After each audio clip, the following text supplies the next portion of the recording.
con tu ropa de servir. Mira, ropa de servir. Ropa de servir, mi gente. Brutal. Porque aquí estamos haciendo sirviendo. Total. Sirviendo, uno sirve. Se van a venir más cositas de este estilo, pero aquí abajo en YouTube pueden ver el link si quieres tu ropa de servir. Genial. Para ir a servir. Con que no hagas ropa de pecar, todo está bien. No, Gustavo, pero por favor. No. Por favor, Gustavo. Bueno, mi gente, si ustedes no han visto el episodio 1, porque este es el número 2, tienes que ir aquí a YouTube y ver el episodio 1 para que entiendan lo que estamos hablando. En el último episodio, Gustavo mencionaba de que le encantaría entrevistar a Shakira. Y yo venía pensando cómo empiezo este episodio. Y fíjate que Shakira en su CD Pies Descalzos tenía razón, pero después hubo una caída. ¿Por qué? Porque ella dice, tú mordiste la manzana y renunciaste al paraíso, siendo tú quien así lo quiso. Y yo dije, Shakira tenía razón. O sea, tú mordiste la manzana y renunciaste al paraíso, siendo tú, o sea, quien así lo quiso. Por 1000 años. Y después empieza. Y yo decía, ¿qué pasó aquí? O sea, ¿qué hubo en esa ruptura? O sea, ¿qué le pasó a Adán, a Eva? Entran todo este tipo de inseguridades cuando caemos. Sí, mira que vamos a ver en esa estructura del pecado que lo primero que va a hacer la serpiente es quitar la mirada de seguridad que Adán y Eva tenían en las cosas que el Señor les había entregado. Tú vas a ver de que, imagínate, viendo la imaginación. Imagínate a Adán y Eva en el Edén, viendo, o sea, el árbol está acá, no lo están viendo, no les interesa el árbol. Sí. Ellos están viendo todos los frutos, todo lo que el Señor les ha dado. Y llega la serpiente y le dice, oye, con que Dios te dijo que no comieras de ningún fruto del jardín. Ya. ¿Y qué hace Eva? Voltea la mirada y dice, no, dijo que no comiéramos de ese. Te quitó la mirada de la seguridad de Dios. Y ahí empieza esa conversación, ¿verdad? Le quitamos la mirada a todo lo que Dios nos está ofreciendo y le damos la mirada al vacío y a la nada. Y ahí vamos a ver que la serpiente entonces, ¿qué les va a decir? No, él sabe que si ustedes comen de ese fruto, serán como dioses. O sea, ponen ellos la insuficiencia, porque ellos ya eran como Dios, pero no eran como Dios por ellos mismos, sino por participación, porque Dios estaba compartiendo su imagen y semejanza con ellos. Sin embargo, la serpiente les dice, no, tienen que hacer algo más para ser suficientes. Y entra esa insuficiencia en el corazón del ser humano que de cierta forma genera una gran inseguridad. Por ejemplo, Adán, la inseguridad del hombre. O sea, a Adán, Dios le da 2 trabajos. Dios le dice, cuida el jardín. Cónchale, si Dios te dice que cuides el jardín es porque hay un peligro, ¿verdad? Y obviamente no hizo su trabajo bien, porque se le metió la serpiente. Y vamos a ver que el segundo trabajo de Adán es cuida a tu esposa, tu compañía, tu compañera adecuada. Y no estaba. La pregunta de los padres de la iglesia es, ¿dónde estaba Adán en el momento que Eva estaba siendo tentada? ¿Y por qué Eva no contó con Adán? O sea, ¿qué pasó entre ellos? Vemos de que entra la división, entra la sospecha de que tal vez Dios no quiere que seamos felices 100%. Hay algo que Dios está guardando y no nos va a dar esa felicidad plena, y entra esa inseguridad hacia Dios. Por lo tanto, tenemos que ser autosuficientes y tomar la seguridad por nosotros mismos. Hay un libro que a mí me gusta mucho, un sacerdote que me leyó todos los libros, el padre Jack Philly. Él decía... brutal. El éxito, y él decía entre comillas, del demonio, el éxito más grande, y que el Señor lo reprenda, es que nos creó esa desconfianza. O sea, y nos hace hacer esta pregunta de, ¿será que Dios sí me puede dar todo? ¿Será que Dios sí me va a hacer feliz? ¿Será que si me entrego de toda la iglesia y a los sacramentos? O sea, el demonio... Ese fue su éxito, generar este rompimiento, esta desconfianza que nosotros hemos tenido que retomar ahora. Antes ellos ya eran en Dios, ahora nosotros tenemos que hacer todo este camino como el pueblo israelita saliendo de Egipto para llegar a esa tierra prometida. Y otra de las cosas, Gustavo, a mí me parece increíble es que cómo en este diálogo, o sea, el demonio tentó a la mujer, o sea, ¿por qué no al hombre? O sea, de alguna manera, ¿por qué se fue directamente a la mujer? O sea, esa es una de mis grandes preguntas, o sea, porque nosotros quizás somos más débiles por ese lado, somos más, entabló una conversación, o sea, al escucharlo, en vez de decirle, ¿sabes qué? Aléjate, o sea, ella quiso seguir dialogando o quiso exponer su punto. No, acuérdate que, dando un repasón de la teología del cuerpo, acuérdate que la unión del hombre y la mujer es un signo visible del mundo interior de Dios y es un ícono de la relación de Cristo con su iglesia. Entonces, en la unión del hombre y la mujer, ¿quién representa la iglesia? La mujer, ¿verdad? La mujer que tiene esa apertura y esa receptividad ante el amado. Obviamente la teología del cuerpo de la mujer nos enseña a ser iglesia, como decía el Papa Francisco en diciembre. Él decía, si olvidamos lo que significa ser mujer, olvidamos lo que significa ser iglesia. Entonces, si la mujer en su corporeidad nos enseña la postura ante Cristo, que es apertura y receptividad, el trabajo de la serpiente era dañar esa postura, que ya no fuera apertura, sino cerradez, ¿verdad? Okay. O sea, él necesita dañar esa teología del cuerpo, porque ella es la arquitecta de la humanidad.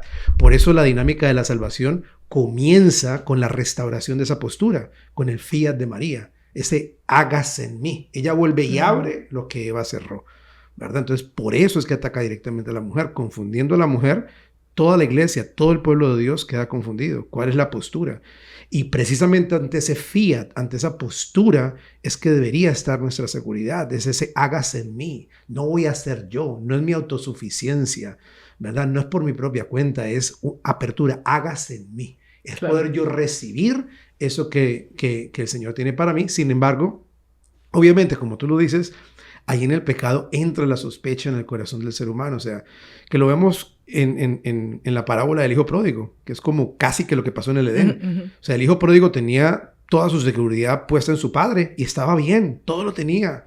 Pero entra una sospecha, ¿será que el padre no quiere que yo sea feliz? ¿Será que el padre está ocultando algo para mí y tengo que ser autosuficiente? Y va y le dice al papá, dame todo lo que me corresponde. Voy a buscar la felicidad por mi cuenta, ¿verdad? Y el padre le da todo lo que le corresponde. ¿Qué pasa? Que toda esa seguridad se convierte en vacío, ¿verdad? Pierde absolutamente todo lo que el padre efímera, una estabilidad efímera, como tú dices. Entró toda esta duda porque escuchamos, yo creo que una de las grandes lecciones de esto es no dialogar, o sea, con la tentación en ese momento, no entrar en un diálogo porque al final terminamos cayendo. ¿Y qué pasa, Gustavo? Tú mencionabas ahorita, el hombre tiene sus inseguridades, las mujeres tienen sus inseguridades. Cuando ellos caen, y uno sigue leyendo en el Génesis, a mí me pareció muy curioso que Dios Padre da como, se le puede decir, dos castigos, tanto uno al hombre y otro como que a la mujer. Y el del hombre es, o sea, ahora cada vez que trabajes vas a sufrir, ¿no? El fruto de tu trabajo. Y a la mujer le dice, vas a parir con dolor y vas a someterte al hombre. Y cuando yo leía esto, me puse a analizar, y ya tú me dirás, es muy curioso que el hombre siempre tiene como esta cosa en el corazón de que no soy exitoso, siempre tiene algo con el trabajo. O sea, y se terminan suicidando porque es que perdí cantidad de dinero, se terminan entrando en dilemas muy grandes porque no soy fracasado, no pude proveer, ¿no? Todo este tipo de cosas. En cambio, la mujer siempre va como que es que me voy a quedar sola, es que no me aman, es que me siento fea, es que no me quieren. O sea, casi nunca escuchamos a un hombre diciendo es que me va a quedar solo, no me va a casar. En términos generales no es tan así. Entonces, ¿viene desde ahí? Es que si tú ves el pecado, imagínate el pecado cómo comienza.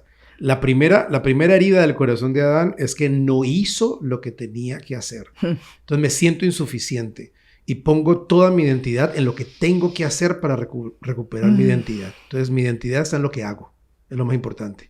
Y la herida de la mujer es ese que estaba para cuidarme no estuvo, es relacional, ¿verdad? Queda ese vacío relacional, esa necesidad de que aquel que estaba, debió estar, no estaba, ¿verdad? Y lo que dice Dios en el castigo, hay que entenderla que esta narrativa pues sigue un contexto narrativo, pero Dios no les está mandando eso. Dios les está diciendo el resultado de sacarlo a él de la dinámica de su existencia. O sea, Dios, el trabajo no nace después del pecado. Lo primero que le dice Adán en Génesis 1, Dios en Génesis 1, Adán y Eva, vayan, procreen y dominen la creación. Ese dominar de la creación era un trabajo, pero no era un peso, no era un sudor de la frente.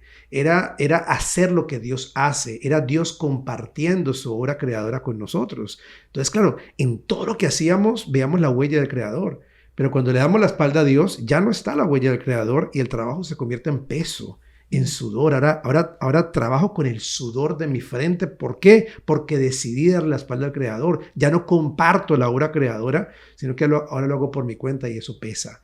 Exactamente igual en la relación del hombre y la mujer. En el principio, el deseo de Dios era que ese hombre y esa mujer que en Génesis 2 están desnudos y sin vergüenza, porque cuando veían sus cuerpos, en su cuerpo veían el misterio de su persona, pero además sus cuerpos eran ventanas hacia el infinito, les revelaban la imagen y semejanza de Dios, y su corazón, el anhelo más grande era de Dios. Entonces, mientras se acercaban a ese anhelo de Dios que la otra persona tenía por semejanza y por imagen, sus cuerpos se acercaban. Entonces, su relación nacía precisamente de un deseo de Dios. Pero cuando salgo a Dios, ya ese deseo es por la persona.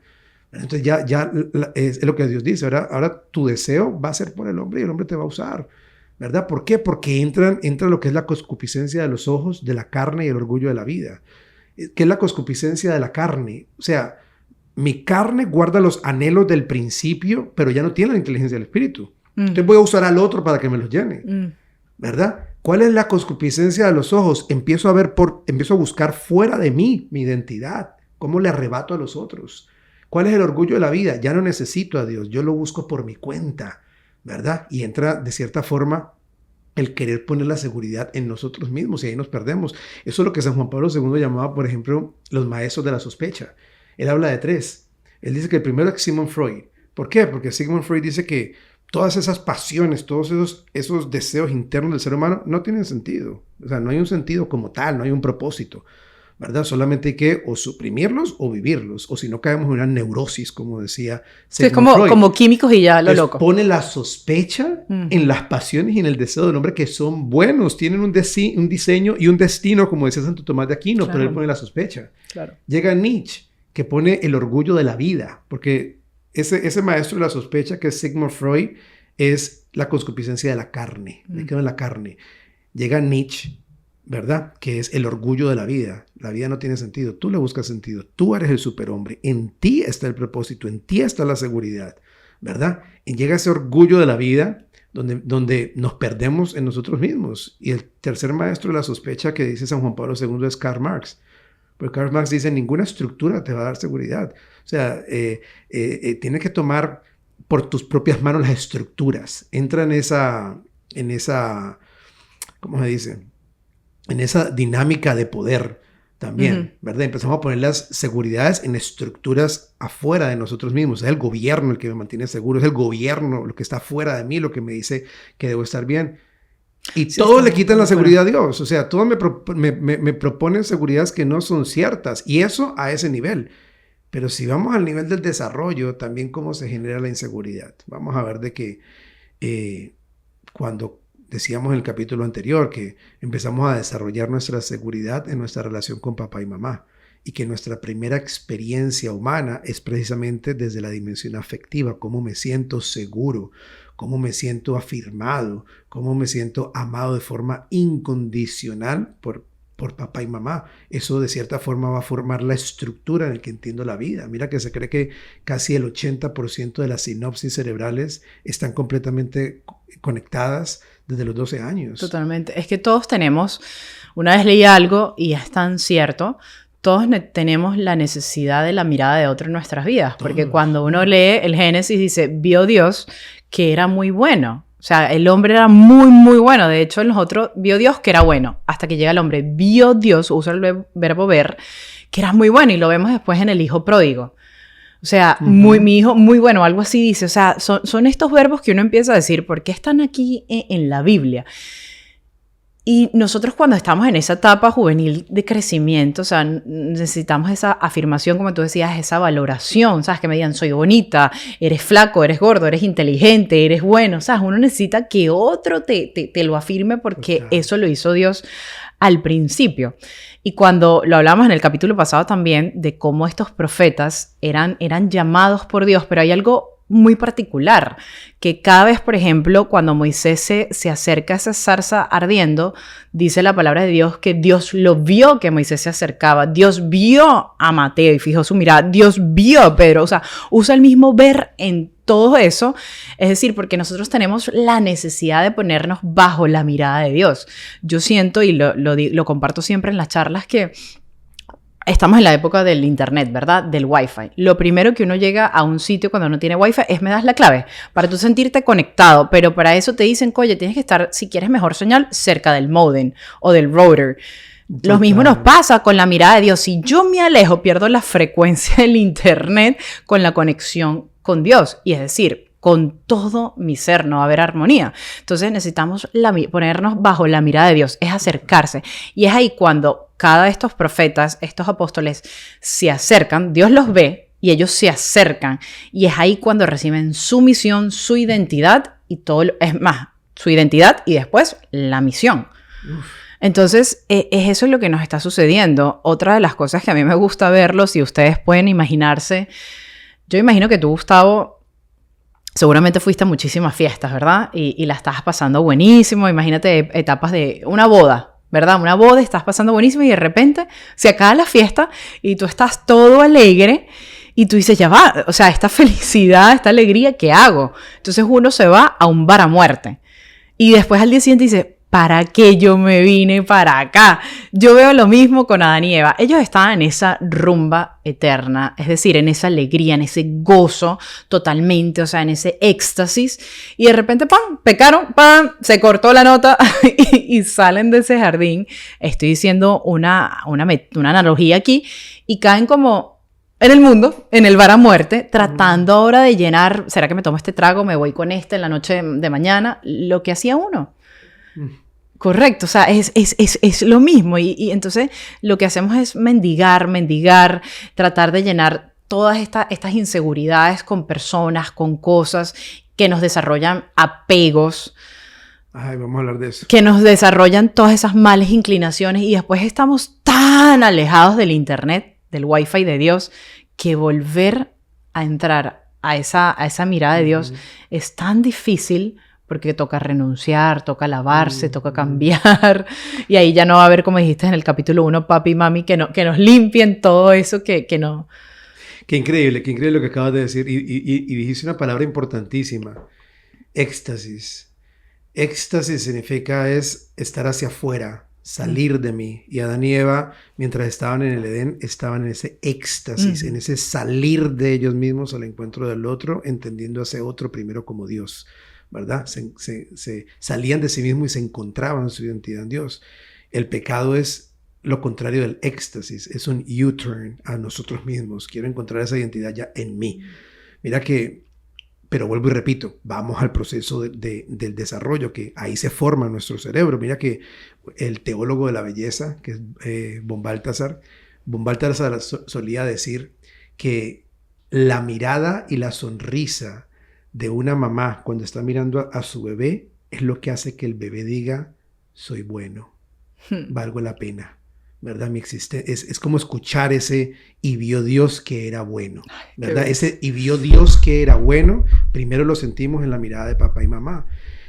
Pero gente herida hiere gente y nuestros papás pues no fueron a la universidad para aprender a ser papás, así que obviamente muchas veces en el camino han herido a sus hijos. No por maldad, sino por la razón que sea, porque estaban heridos. Y muchas veces no hemos sentido esa mirada de amor. Muchas veces no nos hemos sentido afirmados. No me he sentido amado de forma incondicional, sino que al contrario, crecimos con un amor muy condicionado. Tienes que sacar buenas notas, tienes que hacer eso, tienes que sobresalir, tienes que ser el mejor jugador de fútbol, de tenis, de lo que sea. Y como que automáticamente es un amor condicionado. Y entonces mi seguridad empieza a estar en lo que hago, en lo que tengo, en lo que me aplauden. Y eso va generando una cuestión de apegos desorganizados, porque hubo una necesidad que no fue llenada.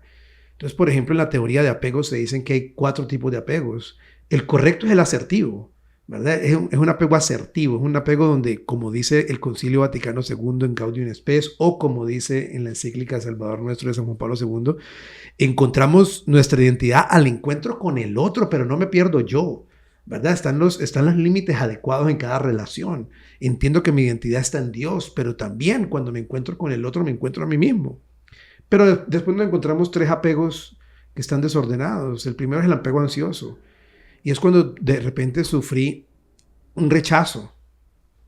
¿Qué pasa? Que empiezo a depender demasiado de la otra persona.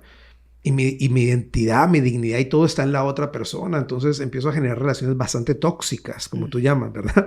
Relaciones bastante tóxicas donde necesito constantemente la validación y la afirmación de esa persona. Y si no estoy con esa persona, no me siento yo, ¿verdad? Y constantemente estoy buscando mi identidad en una relación. Ya no en mí mismo, sino que la relación me da identidad. Y genera un apego desorganizado donde de alguna u otra forma estoy mendigando amor. Es lo que estoy haciendo, ¿verdad? O podemos generar lo que se llama un apego desorganizado, que es ambiguo, ¿verdad? Es como que, por ejemplo, cuando crecemos y la misma persona que me decía te quiero, era la misma persona que me golpeaba, o la misma persona que me comparaba con alguien más, o la misma persona que después tenía reacciones abruptas conmigo. Entonces crecemos como con ese apego desorganizado, como que necesito de alguien, quiero una relación, empiezo la relación y ya cuando tengo la relación, yo mismo la saboteo. Como sea, con celos, con peleas, con peos mentales. Yo mismo saboteo la relación. Claro. Porque le tengo miedo a esa vulnerabilidad, ya sean relaciones románticas o en amigos. Y está el tercer apego, que es el evitativo, que es la persona de yo nací solo, yo me muero solo. ¿Verdad? No necesito de los demás y no termino nunca de generar un apego seguro con nadie. No me atrevo a ser vulnerable, no me atrevo a generar una intimidad real con otra persona. Pero el hecho de que tú tengas un apego evitativo y evites esas relaciones no te quita la necesidad. No te quita la necesidad. Entonces hay un vacío que se está generando en ti. Entonces por eso es importante reevaluar, ¿verdad? Nuestro desarrollo, nuestro crecimiento y saber que hay una solución. No somos el resultado de lo que otros hicieron con nosotros, como decía Jean-Paul Sartre. No, somos el resultado de lo que dejamos que Jesús haga con lo que otros hicieron de nosotros, ¿verdad? Porque Jesús tiene la capacidad de hacer todas las cosas nuevas. Pero tenemos que preguntarnos en dónde yo estoy poniendo mi seguridad. ¿Dónde está puesta mi seguridad ahorita mismo? ¿Verdad? Gustavo, estas 4 cosas o estas 4 apeos que acabas de nombrar, wow, es impresionante. Estoy seguro que muchas de las personas que están viendo esto en estos momentos se habrá sentido como identificado y dirá, wow, esto es un desorden, ¿verdad? Como que volvemos a lo mismo. O sea, después que esta gente, Adán y Eva, ellos caen, se genera todo un caos, todo un desorden. Y claro, nosotros nos quedamos ahí porque el demonio te quiere mantener ahí en el desorden, en el caos, como que no hay arreglo. Una de las cosas que hace poco estaba hablando con una amiga, ella me decía, Irán, si yo cuento esto hoy en día, ¿tú crees que pueda pasar algo? Pero esto pasó hace muchísimo tiempo. Yo le decía, flaca, sí, uno tiene que traer todo esto a la luz. O sea, uno de verdad, no importa la edad, porque para Dios no hay edad, sino un eterno presente, es traer todo este tipo, porque si no, volvemos a lo mismo, seguimos repitiendo, haciendo patrones y no podemos estar totalmente libres, sino viviendo de inclinaciones, ¿correcto? Y de esas dependencias. Cuando tú mencionabas las 4, yo me sentí identificado con una, como lo mencioné en el episodio 1, que yo hablé de un proyecto, es porque mi papá, él me decía, tú eres increíble cada vez que yo hacía un buen proyecto. O sea, yo sentía que mi papá me quería si yo era la número 1. Si yo ganaba. Por eso creo que desarrollé una personalidad de mucha disciplina y siempre estoy haciendo competencias, triatlones, deporte, porque cuando yo jugaba tenis en ese entonces, no, ahora sí, mi hija ganó. O sea, esta es mi hija, esta sí. Pero si yo no hacía nada, no pasa nada. Entonces, mirada, claro, a mí me entró un ataque de ira y de frustración. Yo decía, ¿de dónde viene pero tanta rabia? Pero si yo no me acerco a Dios, si no voy al Santísimo, me quedo en la rabia, en la locura, estoy loca, yo soy así y ya, y así vivo. Pero no, ahorita con esto que me acabas de decir, acabo de conectar muchísimo. Y decía, claro, es que yo siento que soy en las cosas que hago. Y se dirán, no hacen, no es. Claro, porque viene de todo un principio. Es impresionante cuando uno empieza a leer todo esto y como tú dices, claro que hay solución y la solución es el Santísimo, es Jesús, porque el Génesis es el capítulo 1, pero después viene Jesús a redimirnos, a sanar cada día, a hacer todas las cosas nuevas, como él dijo a su madre en la 4ª estación del Via Crucis. Yo siempre lloro cada vez que él hago el Via Crucis, eso porque cuando él ve, aparte la ve fijamente, y lo hemos visto en la película de Mel Gibson, pero eso está escrito en Ana Catalina Emmerich, porque en las Revelaciones, él ve de nuevo, él usa su mirada y te ve y te dice, es que yo te hice de nuevo. Y eso es lo que uno siente cuando uno va al Santísimo y se pone ahí, o sea, te estoy viendo, o sea, yo te hice nueva. Y eso es un poco... me descargué aquí. Wow. Sí. Me encanta. Iba a llorar, pero no puedo porque se daña la ropa de esa. No, y en el tercer episodio ¿lloraremos? Creo que nos extendamos en eso porque vamos a hablar precisamente sobre cómo solucionamos esto. O sea, no nos quedamos dañados.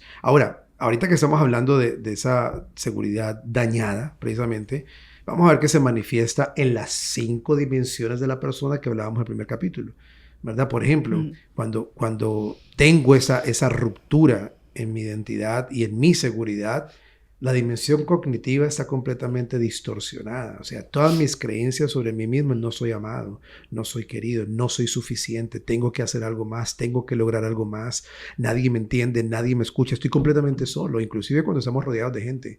Entonces, hay una herida en la dimensión cognitiva. Entiendo el mundo no desde la verdad que me revela Cristo, como dice San Pablo. O sea, lleven todos tus pensamientos presos a la obediencia de Cristo. Pero no, está enfermo. Toda mi dimensión afectiva está completamente herida. No sé modular mis emociones en lo absoluto, ¿verdad? Soy preso de mi área afectiva. O sea, cualquier persona, cualquier cosa, cualquier situación que me despierta algo, o sea, voy como río, hay como cataratas del Niágara, me aviento completamente. Con el carnet de tóxica. Porque no tengo una brújula que los guíe. Claro. Toda mi dimensión social tiene todos esos desórdenes de apego que hablamos ya. O sea, no me sé relacionar sanamente o asertivamente, sino que siempre estoy saboteando, evitando, dependiendo. O sea, constantemente estoy saltando de una dinámica a la otra. Toda mi dinámica, toda la dimensión espiritual también está herida. Y la dimensión espiritual puede estar herida de 2 formas. Una, porque no quiero relación con Dios. O sea, no confío en Dios, no creo en Dios. O 2, mi relación con Dios es bastante escrupulosa. O sea, creo en un Dios que todo el tiempo está detrás mío viendo, a ver, equivócate. Quiero que te equivoques para castigarte. Y tenemos una imagen de Dios más como un tirano que como un padre de amor. Que no quiere decir que no requiere un orden, porque sí, Dios también tiene un orden. Pero a veces tengo una imagen de Dios más de un tirano. ¿Por qué? Porque fue lo que yo recibí en el hogar. Porque en el hogar constantemente me estaban diciendo: tú eres un desastre, te estás portando mal. Todo el tiempo estaban viendo lo malo que yo estaba haciendo y no me afirmaban lo bueno. Entonces veo a Dios igual. Y la última dimensión es la dimensión física. El cuerpo expresa a la persona, ¿verdad? En cómo me siento cuando estoy con los demás. Me da palpitación, me siento maluco, no quiero estar aquí, me siento incómodo. Entonces vemos como toda la dimensión de la persona, cuando mi seguridad no está puesta en Dios, se afecta. Estoy completamente desintegrado, estoy por partes, vivo una humanidad completamente desbalanceada y desbalanceada. Y como tú dices algo muy bonito, decía el sentirnos mirados. Qué importante es esa mirada. Mira que yo he contado mucho en mi testimonio y parte de mi testimonio es... en la época que caí en drogadicción, en alcohol, terminé bailando encima de un parlante en un bar. Y yo me acuerdo que yo caí a ese punto por una mirada. Porque un día yo me fui a bailar y estaba en una discoteca X en South Beach. Y me acuerdo que me subí a un parlante y cuando yo miré para abajo, yo me encontré que había personas que estaban con su mirada clavada en mí.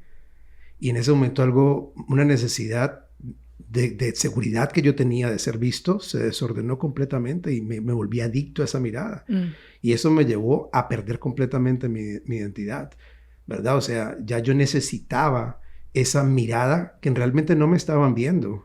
Me estaban mirando partes de mi cuerpo de forma desintegrada, me estaban usando. Pero a falta de una mirada amorosa que me viera de forma íntegra, que viera la totalidad de mi persona, me conformé con menos. Claro. Me conformé simplemente con una mirada cosificante y eso me hizo caer muy bajo. Porque yo no había sido consciente de esa necesidad que yo tenía de ser visto con la mirada de un padre amoroso. Es impresionante que todas las cosas o la gran mayoría de las que hacemos muchas veces no las hacemos por como tú dices, por un deseo santo de algo, pero termina siendo tergiversado y por algo malo. No sé si me explico, claro, como claro. Que el fin no es bueno ahí. Y es impresionante el estudio que uno tiene que hacerse. O sea, yo creo que todo esto es purificación. Eso es lo que hizo Papá Dios con el pueblo de Israel sacándolo de Egipto, que es la historia de nuestra vida, que a mí tanto me apasiona porque él empieza a purificarlos, a purificarlos en su cuerpo y en su alma, incluso hasta el mismo Moisés lo purifica de una manera impresionante, pero cuesta trabajo, es tiempo, o sea, con todos estos episodios que la gente no se sienta un poco como más ansiosa, sino tiempo al tiempo, o sea, es un camino, es un proceso. Yo digo que toda la vida fuimos criados con un chip, o nacimos con ese chip, y ahorita es como cambiarlo un poco, ¿no? Y empezar a sacarse esa toxicidad.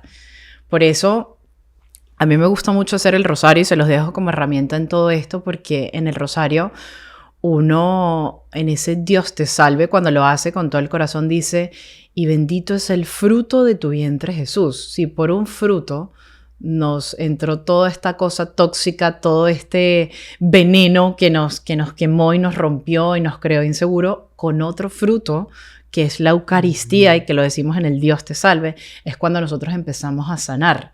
La importancia de todo este trabajo de sanación, de seguridades, tiene que ir acompañada 100% de los sacramentos, muy especialmente de la Eucaristía, una buena confesión, acercarse a un guía espiritual, hacer una confesión de vida, porque ciertamente todas estas cosas, estas inseguridades nos han llevado al pecado, y el pecado no es más que esa ruptura con nuestra relación que nos embarra, que nos ensucia y que nos desvía y que nos genera mucha ansiedad.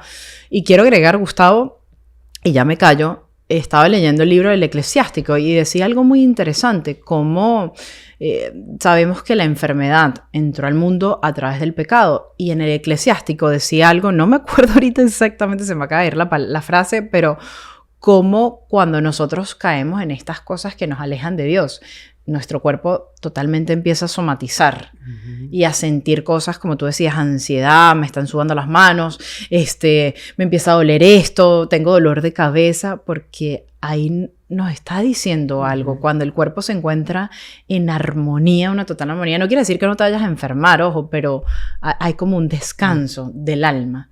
Y muchas de las cosas que estamos diciendo ahorita a veces lo somatizamos. Claro. Y ya en el... O sea, si tú estás ahí, si tú que estás viendo el programa estás ahí en ese apego ansioso de que estás todo el día pegado al celular, ¿por qué no me ha escrito? ¿Por qué no me respondió? ¿Por qué no me llamó? ¿Por qué no me miró? Si estás en esa inseguridad constante, que a veces la gente que nos rodea también está herida, ¿verdad? Ahorita, últimamente, la gente se hace más amiga de ChatGPT que de sus amigos. Pues tú le dices a un amigo, mira, voy a comenzar un ministerio para hacer algo, y te dicen, no, eso está mal, la gente es hipócrita. Tú le dices a ChatGPT, voy a crear un ministerio, y te dice, ¿te lo dibujo? ¿Cuántos pasos? ¿Te ayudo? Porque, ¿verdad? Estamos todo el tiempo compartiendo esa inseguridad con todo el mundo. O sea, no nos sentimos seguros de nosotros mismos y tampoco estamos afirmando la seguridad en los demás. Así que el próximo capítulo que vamos a hablar de pasos, de cómo restauramos o cómo dejamos que el Señor restaure nuevamente esa seguridad en nosotros para empezar a tener apegos más asertivos, una comunicación más asertiva, una vida más asertiva donde mi seguridad está puesta en aquel que está tejiendo un camino para mí. Amén. Dejarnos amar por el amor, dejarnos amar por Dios. Mi gente bonita, bueno, espero que les haya gustado este capítulo en las inseguridades. Como siempre, recuerda compartirnos, apoyarnos aquí en la misión de Manuel para enamorarse, y nos vemos en el próximo capítulo con nuestra ropa de servir. Ropa de servir. Estoy...